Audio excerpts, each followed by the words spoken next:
जैसे कोई व्यवस्था होनी चाहिए कि हमारे पाप नष्ट हो गए हैं और कितने पाप बचे हैं, ये हमें समझ में आए। वो तो हृदय में ही पता चल जाता है। इसके लिए कोई कागजात की लिखित थोड़ी चाहिए, इसका अपना हृदय जानता है। जिस समय हृदय में संसार के किसी भोगों का आकर्षण न रह जाए, केवल भगवान का ही आकर्षण, हृदय पवित्र हो गया। अब अभी कुछ समय भगवान का आकर्षण, कुछ समय संसार का आकर्षण, तो अभी मलिनता बची है।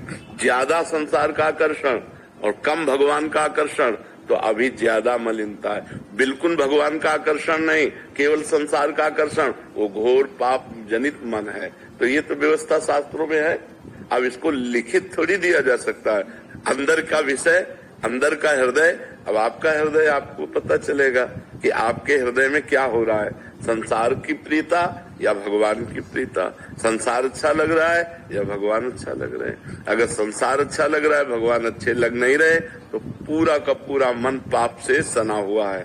पापवंत कर सहज स्वभाव, भजन मोर ते भाव न काऊ। पापवंत जो जीव होता है, उसको भगवान का भजन, भगवान की चर्चा, संत महात्मा, ये सब अच्छे नहीं लगते। उसको खाओ पियो, अपने मनमानी आचरण करो, ये अच्छा लगता है। तो व्यवस्था तो है ही, पर अब वो कोई लिखित नहीं दी जा सकती कि इतने % आप पापी हैं, इतने % आप पाप से रहित हो चुके हैं। ऐसा लगता है कि हमसे बहुत कम नाम जप हो रहा है और ज्यादा होना चाहिए। हाँ, ये तो सबको होता है, हर साधक को होता है कि चाहे जितना भजन हो, लगता है अभी वो भजन नहीं हो रहा जैसा होना चाहिए। हाँ, ये भजन की सच्चाई है।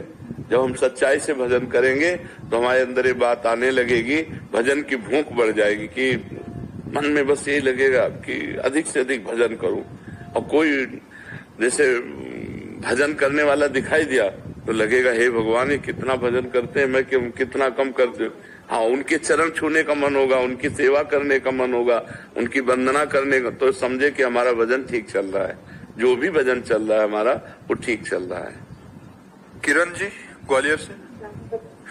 श्री हरिवंश महाराज जी, गुरुदेव भगवान, मंत्र मिलने के बाद बहुत से विकारों से मुक्ति मिल गई है, लेकिन गुरुदेव भगवान चित्त की एकाग्रता में अभी भी बहुत कमी का अनुभव करती हूँ। गुरुदेव, जन्म जन्म की विकारों से मुक्ति मिल जाए और पूर्ण शरणागति प्राप्त हो महाराज जी, इसके लिए और क्या करें? जो भजन है, इसी को अधिक करो, अधिक समय तक उठते बैठते, चलते फिरते, खाते पीते, सोते जागते, हर समय यदि नाम धन एकत्रित हो जाए हमारा मन भी निर्मल हो जाएगा। और निर्मल मन होने पर फिर निर्विकारता होती है, कोई विकार नहीं रह जाएगा। मन को स्वाद मिल जाए भगवान के नाम का, तो इसे ब्रह्मादिक के भोग सब विषम लागत ताई, नारायण ब्रज चंद की लगन लगी है जाए। जिसे भगवदानंद मिल जाता है, फिर ये विषयानंद अच्छा नहीं लगता है। इसलिए भगवदानंद के लिए अव्यावृत भजनात्, अखंड भजन करो। जितने आचरण करो वो पवित्र होने चाहिए, कोई गंदी बात नहीं होनी चाहिए जीवन में। और जो कर्म हम करें वो भगवान को समर्पित कर दें, तदर्पिता अखिलाचारिता। और हर समय भगवान का नाम जप करें, भगवान की लीला कथा सुने, भगवान की सेवा करें। अगर हम ऐसे चलेंगे तो दीर्घ काल तक, ये नहीं कि 2 4 10 दिन में, दीर्घ काल तक ऐसे करने के बाद हम देखेंगे कि हमारा मन प्रभु में लगने लगा है। हम देखेंगे हमें आनंद आ रहा है। हम देखेंगे हमारे अंदर जो पहले विकार थे वो अब विकार कम हो रहे हैं, धीरे धीरे नष्ट हो रहे हैं, हमारी आध्यात्मिक उन्नति हो रही। पर हमें लगना पड़ेगा। परहेज ये कि कोई गंदी बात ना होने पावे।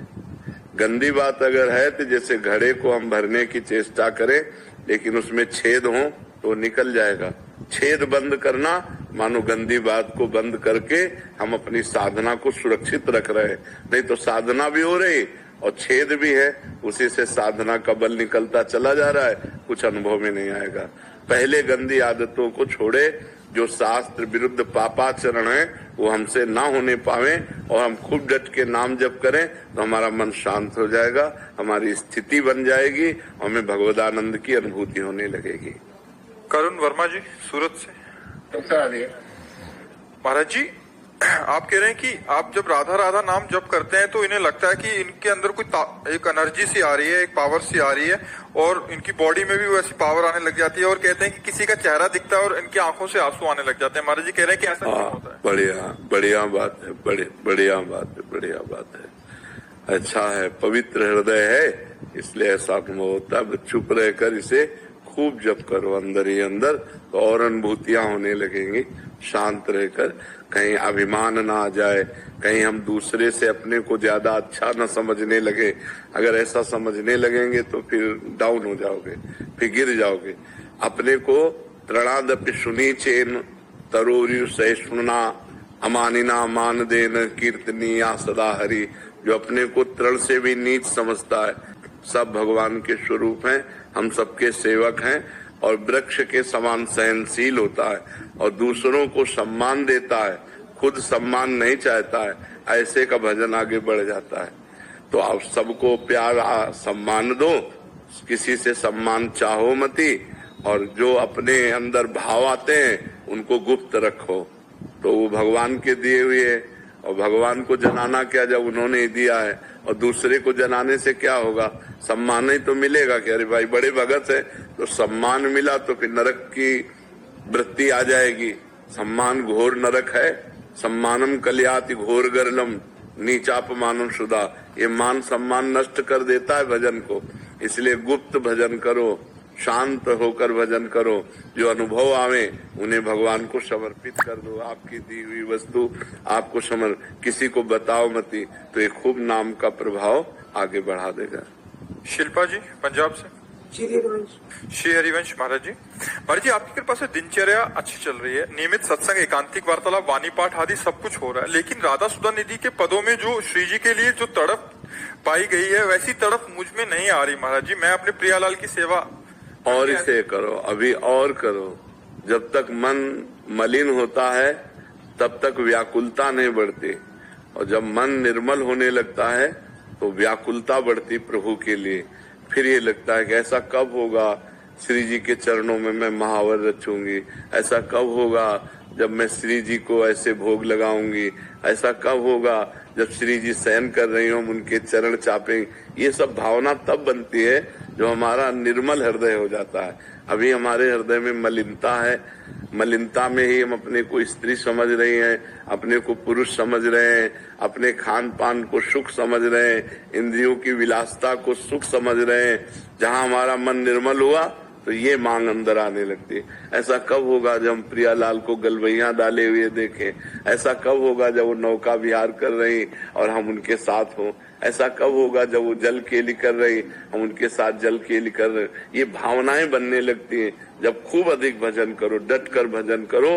पहले माया मल का नाश हो, त्रिगुणमयी माया का, फिर त्रिगुणातीत भावनाएं। ये त्रिगुणातीत भावना है जो सुधा निधि में है, ये त्रिगुणातीत भावना है। कावेरी जी